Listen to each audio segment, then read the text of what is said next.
Mais aux Obang, c'est déjà un président. On dirait. Non. Nazobang, ça va la présidente. Message naïe, et ça toujours message, il y a partage équitable, il y a richesse, il y a mboka na biso.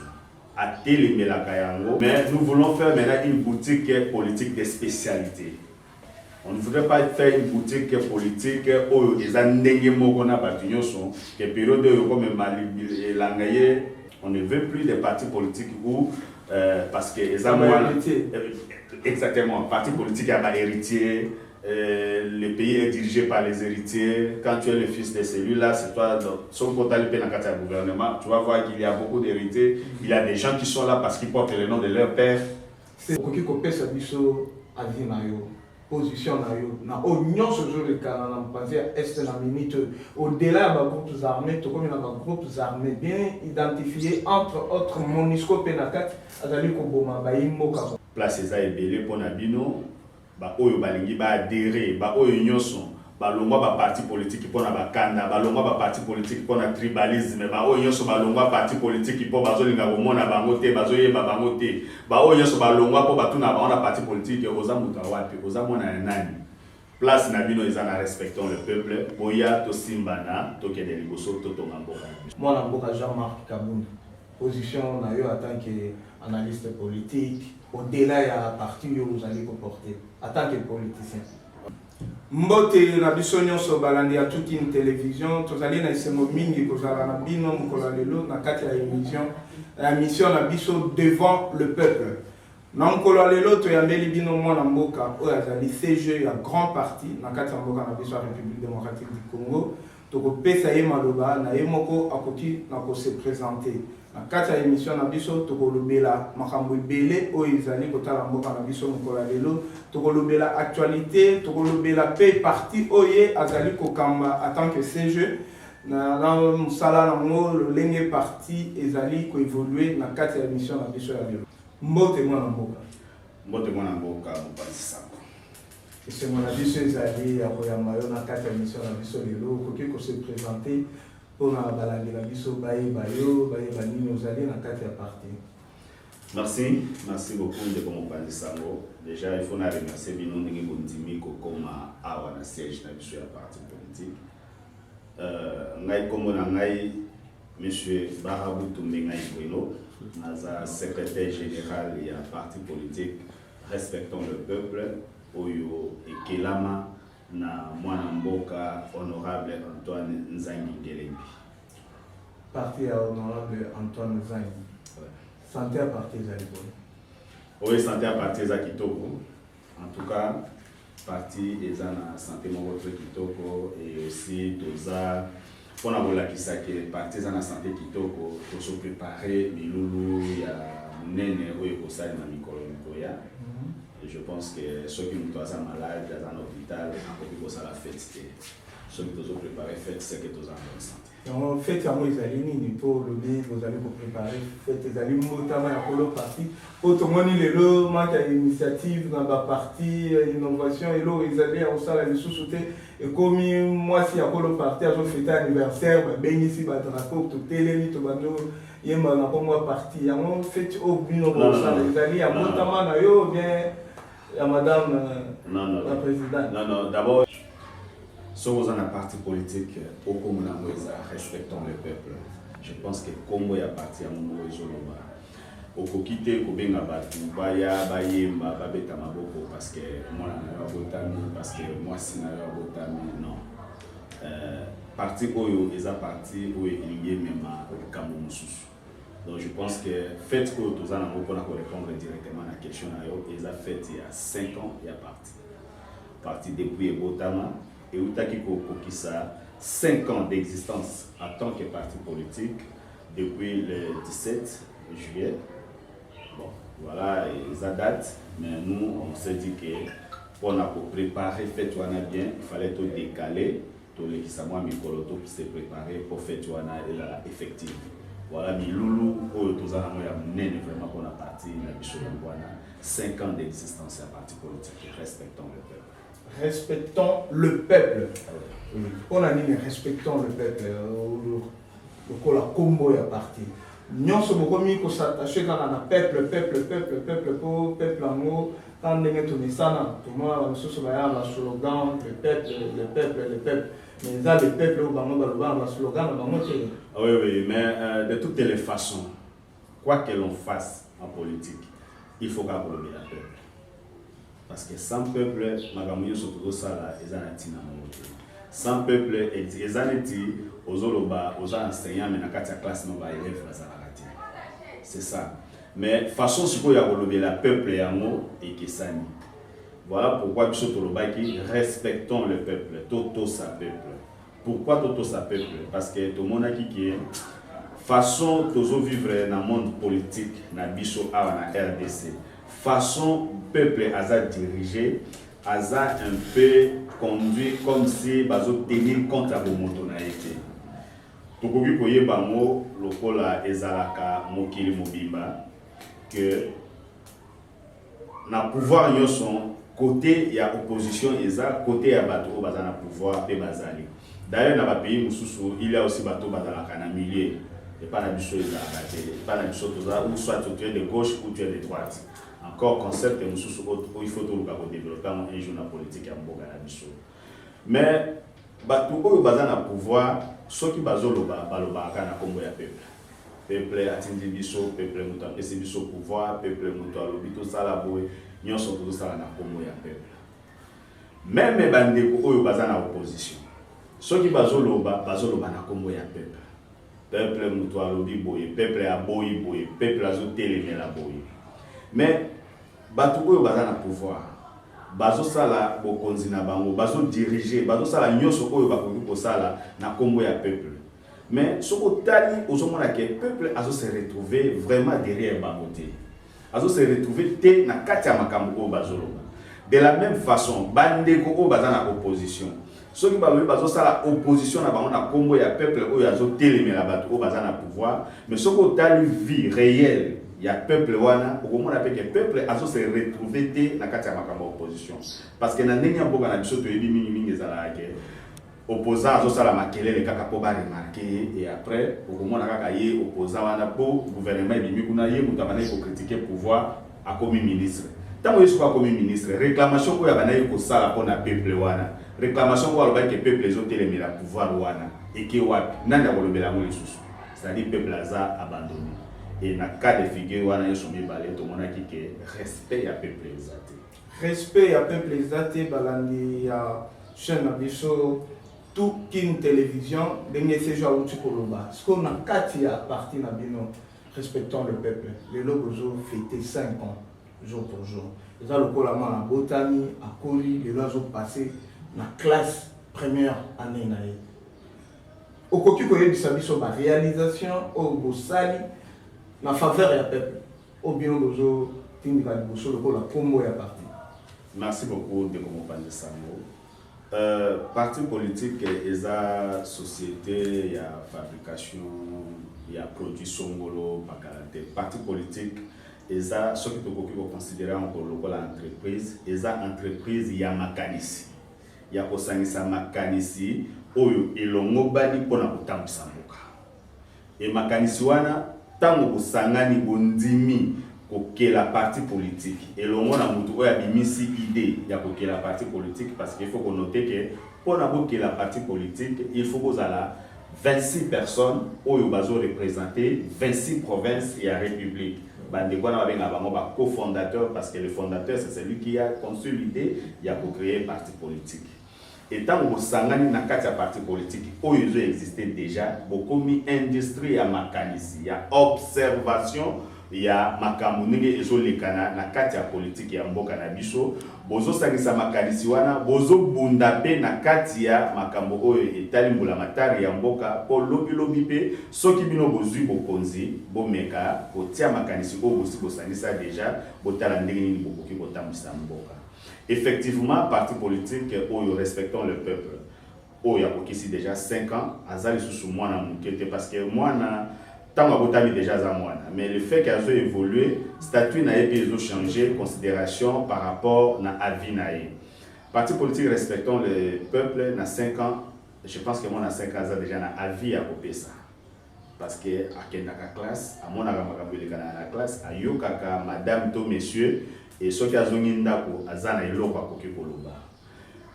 En 5 ans ndenge toza boye comme parti politique ezali pour la conquête ya pouvoir de la jeunesse déjà ya parti politique na biso tango akelamaki tokendaki élection na issue ya élection na biso tobimaki quand même déjà na député national moko na député provincial moko. Je vous dis okoki koyoka kaka chiffre moko député national moko provincial moko peut-être okoba kaka moko mais tuna ba parti eza ya minene salema minene c'est-à-dire par rapport na makelele basala bazata na député moko te ni national ni provincial. Alors je considère que parti na biso eza na bilan jusque là ya malamu réalisation na biso ya malamu nanu yango wana que to réussi en tant que parti politique pour placer un député national et de placer aussi un député provincial. Eza grande réalisation aux anango et à part ça ce qui peut continuer quand na réalisation na kati ya député national na député provincial aux bango les présidents et parti politique na biso parce que yende mutoza député national aux qui na couleur na biso en tant que RP akomaki administrateur na STTP et après yango na ngonga nazo le belabino aza PCA ad intérim na même société wana. Donc je pense que côté objectif na biso ya conquête de pouvoir en tant que parti politique nous sommes à bonne santé. Vous êtes en bonne santé de nos Chukoloba, Tolingi, Sika, Toyeba, Pona, Oyo, Italie, président et parti Nabino. Évolution nae, ce qui est un message ou à côté pour les Kisanakati à l'émission à travers yo, CG, pour nous aller na simanae, message nae ou bien message à parti, au-delà à organisation à 5 ans où vous préparé pour la fête. Message à président national et à parti politique respectant le peuple, je cite honorable Nzangingelebi Antoine. Et un message pour et un message de toujours, et un vision où apportaka, et un vision où qui est finalement à créer parti où respectant le peuple. Message naïe, et un toujours message il y a partage équitable et richesse et mboka na biso. A télémelaka yango pe alobi boyi. Pendant 5 ans, il y a parti politique na biso.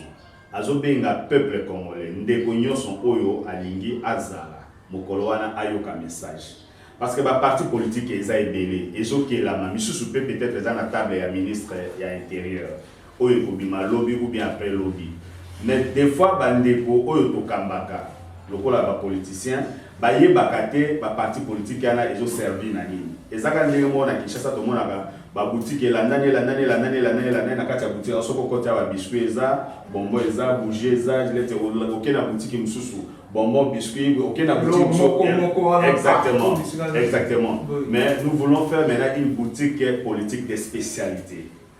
On ne voudrait pas faire une boutique politique où les ndenge moko na batu nyonso que période comme mali langaye mikolo batu ba komo te aka ba balo ya la normalité. Biso tolingi to sala moi spécialité. C'est ça respectons le peuple. Spécialité na biso eza pour axer vision na biso sur les petits peuples. Tolingi to sala sur parti politique te oyo leader déjà soko qui combat président national na biso ezo se référer na un homme politique qui a existé na pays te. On ne veut plus des partis politiques où parce que exactement parti politique a pas héritier le pays est dirigé par les héritiers. Quand tu es le fils de celui-là, c'est toi son côté dans gouvernement, tu vas voir qu'il y a beaucoup d'héritiers, il y a des gens qui sont là parce qu'ils portent le nom de leur père. C'est vrai, ils peuvent avoir les compétences. Souffrir dans 4 heures. Oui. Mais Ozobang, c'est déjà un président. À un moment donné, on dirait. Non. Nazobang, c'est un président. Mais ce qui a exactement, un président, congolais. Mais il faut qu'on voie sur le terrain leur combat. Il faut qu'on voie leur combat. C'est important. Oui, il faut qu'on voie où est-ce qu'il a commencé. Qu'est-ce qu'il a fait? Quelles sont ses réalisations? Quel a été le sens des combats politiques qu'il a toujours menés? Alors les gens vont adhérer à ça, les gens ne vont pas adhérer tout simplement parce que c'est le fils de tel, non. C'est ça que nous refusons. Nous ne voulons pas de ça au RT. Tolingi amote, biso tolingi ke, o banda bitumba na yo, batuba mona yo, ningo bandi, batala ba yebi ke azalaki militant na kati ya nini boye, azalaki na kati ya association boye, azalaki boye amatia kombi boye, lo biso ki oser lobi ke non na lingi nazala candidat président de la République et que toke na maponami, ba congolais ba pona yo parce que ba monaki ba réalisation na yo et non parce que oza mona ceux qui n'ont non, on n'a pas besoin, on n'a plus besoin de ces choses-là. Toligny a moulu sous-souté. Bana ya président de la République, ce sont des Congolais, ils ont droit. Ils ont des ambitions, ils sont libres de manifester leurs ambitions. Et c'est normal. Mais je pense qu'il ne faut pas qu'ils deviennent des mêmes présidents de la République parce qu'ils sont les enfants des présidents de la République. Il faut qu'ils deviennent parce qu'ils ont mérité, parce qu'ils sont en train de travailler et les gens sont en train de voir ce qu'ils font. Voilà les interpellations pour la bataille au bazar il ne faut pas laisser vos enfants vous suivre tout simplement dans le cortège. Il faut laisser vos enfants s'exprimer.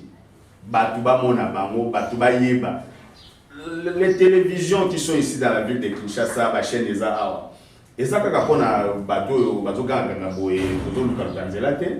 pourquoi pas les kakaté na télévision pour de la vision politique il y a parents.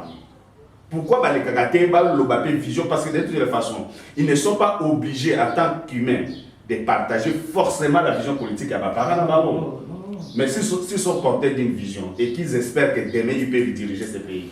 Mais les chaînes de télévision sont là, les radios sont là, les médias de toutes sortes sont là. Pourquoi les kakaté pour le Belamo? Et demain, d'un coup comme ça, c'est lui le candidat président de la République. Là, on n'est pas d'accord, il est RP refuse. Moutouna Manamboka CG respectant le peuple. Parti où ils allaient dans le Congo, activité où vous préparé pour les cannabis, et anniversaire, il y a 5 ans d'existence à parti. L'activité des animaux. Bon, déjà, activité à mon nez, nous avons fêté parce que fêté, il y a parti politique et ils ont fait fête ils ont une préparation et un message pour les qui sont mais à côté, comme nous avons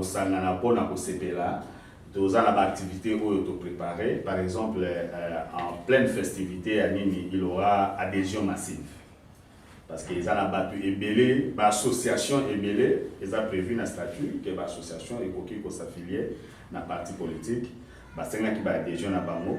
Pour la visible, nous avions souhaité que pendant la cérémonie, il y a festivité, il y a 5 ans à Bissau. Mais avant cela, tous les activités, nous avons préparé l'activité de maman, nous avons préparé la maman à la Ligue des femmes, nous avons préparé l'activité monnaie, la marche de soutien. Marche de soutien dans la FARDC. Parce que tout le monde est indifférent na magaboko yezoleka na mboka bitumba ko eza na est bandeko bakufa atango nyonso marche wana toujours préparé en je pense que date ko za communiquer d'ici là pour ba mama ya parti politique respectant le peuple bako sangana pour ko sala marche wana mais à l'occasion bako benga pe ba mama misusu oyo bazana kati ya parti politique te baya basangana na bango oyo nyonso bazo estimer que Congo est en Bokanabisho, Congo est au Kabwanate, Congo Batumo Baboya, Bote Bayokani, Bakati Partia Congo Bakenamo, Bamamana Nyoso Bakozala, Bakosala Machina Bango, Sika Bakopona Pona Bandango, mais Naïki qui va poursuivre ça, on a parlé du peuple, et Sika Nini Bakokende, Kopesa un message na Bango. Activité où elle est avant Nini Amana, mais bon, à part ça, l'activité Mike Moussouza, ou le Toko Menango, donc, et aussi, je pense qu'il y aura aussi la conférence. Il y aura des conférences. Il y a pour PSAP, Makanisi, il y a pour expliquer parti politique, il y a pour faire comprendre. Parce que moi, dans la fête, c'est difficile de communiquer vraiment idéologie à parti politique. Vous êtes tous dans l'émotion, vous êtes tous dans la festivité. Oui, ça bat tout pensa. Dans les partis politiques, ils ont passé. Alors, en amont, on a organisé une conférence, mais il y a beaucoup d'activités parce que l'anniversaire, c'est vrai qu'il y a une date, mais ça va prendre encore un temps et continuer à l'activité post-anniversaire, toujours dans le cadre des 5 ans. Oui, toujours dans le cadre de 5 ans, ils ont l'activité, mais moi, je oui, ils allaient dans le cadre de Salima. Tout le monde est parti, tout le monde ceux qui parti, ils allaient les mots qui koloba les bandeli, na mboka na biso, tous en deux tendances, bah ils ont le pouvoir, na bah ils ont l'opposition. Parti à la Biscane. Le parti politique respectant le peuple, j'allais dire de l'honorable Antoine Nzangingeli se trouve bel et bien dans le sacré, dirigé par le président de la République, Félix Antoine Tshisekedi Tshilombo, chef de l'État. Oui. Abanzi Balani, Bayoki, réponse dans le autorité.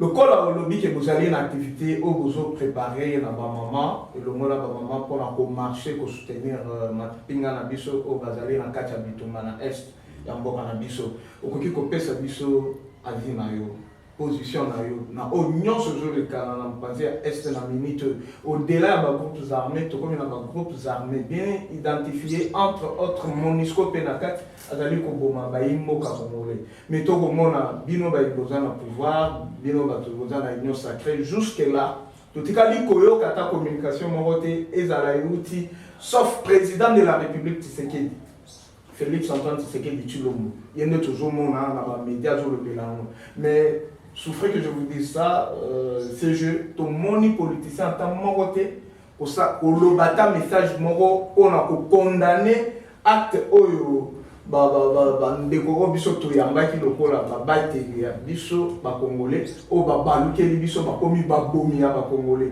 Aujourd'hui, il y a eu plus de 30 morts au MONUSCO à Bomi, na partie est de la République. Merci Ndeko. Pour répondre à la question en tant que Congolais, c'est vrai, secrétaire général, il y a parti politique.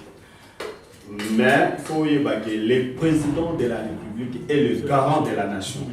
Et en tant que garant de la nation, ceux qui ont téléméné le Cambo à Boyi, ils ont amené la voix dans le sur le colo.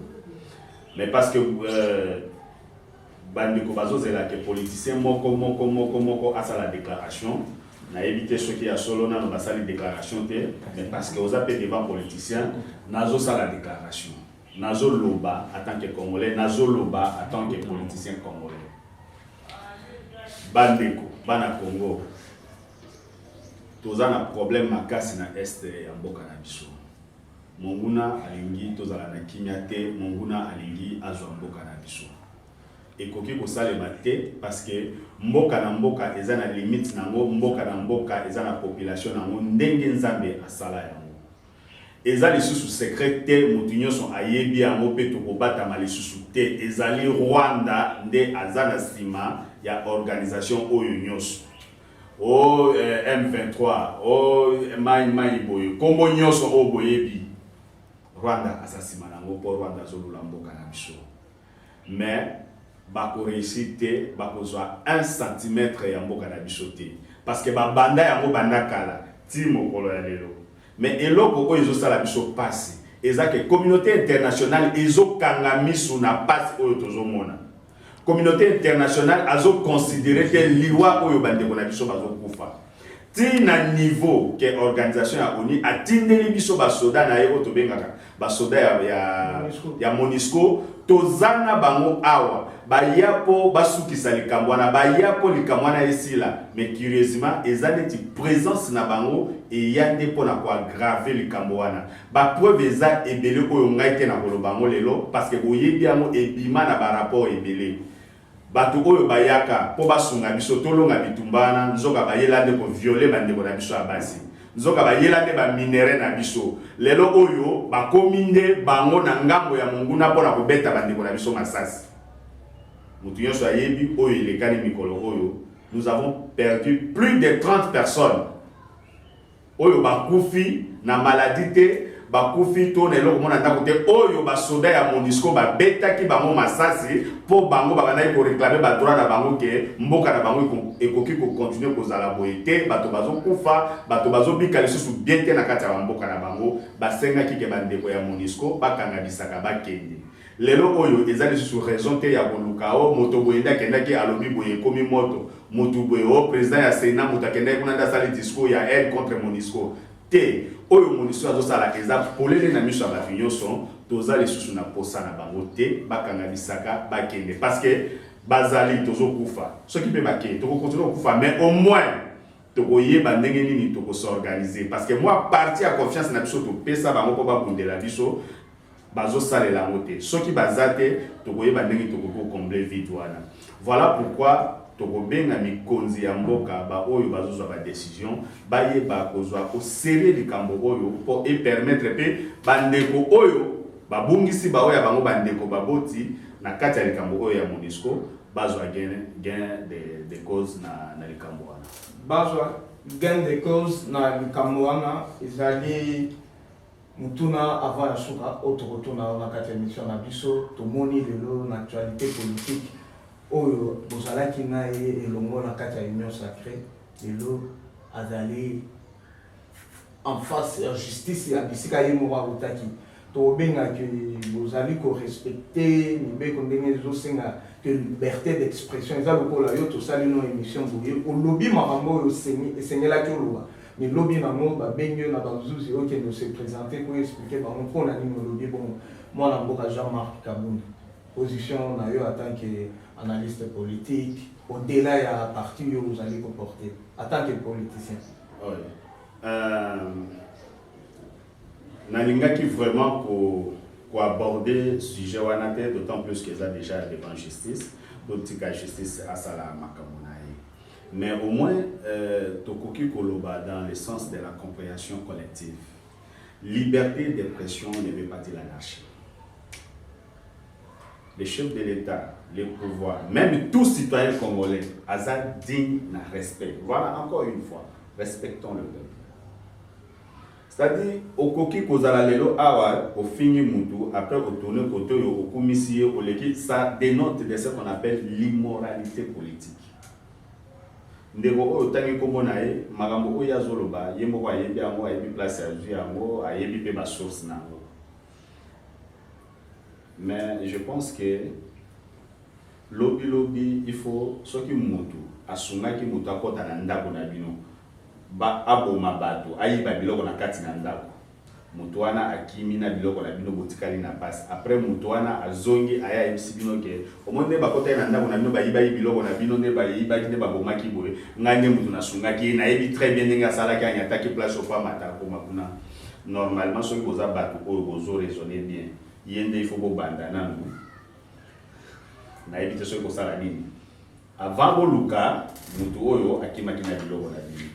C'est-à-dire celui qui aide les voleurs à voler n'a pas de leçon à donner aux propriétaires de ce qu'on a volé. Soto la ni madame oyo azali kosonga moyibi poai bagana leçon te a opesa. Exactement, exactement. Ezala ya solo moyibi ayibaki, ezala ya solo te en tout cas batika moto mususu aloba yango. Liloba l'État a sa musala. Eza vraiment esengo ya partager na plateau de l'eau so koki ozala na liloba suka pona émission na biso lelo. Pona lelo esengo mingi ya ko ya babino bandeko ya toute une télévision. Oui, la émission devant le peuple. Eza émission moko malamu kitoko mingi et naza très à l'aise. Ma question est kitoko mituna ya munde pesa kabiso matière ya pour répondre.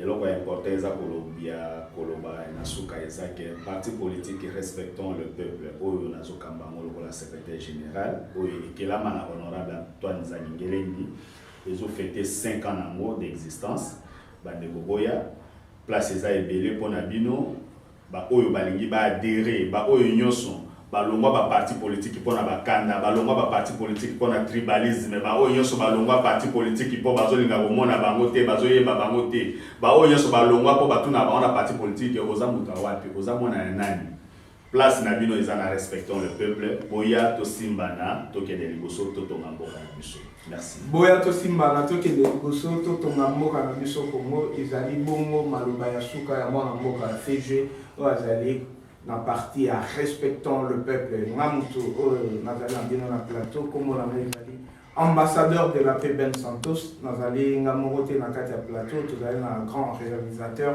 oyo tobengi bongo na kombo ya Maître Toucha. Na bandeko na biso nyonso oyo baaccompagne biso na kati ya plateau, esengo mingi akozala na bino tokomona na nkolo ezali koya. Merci beaucoup.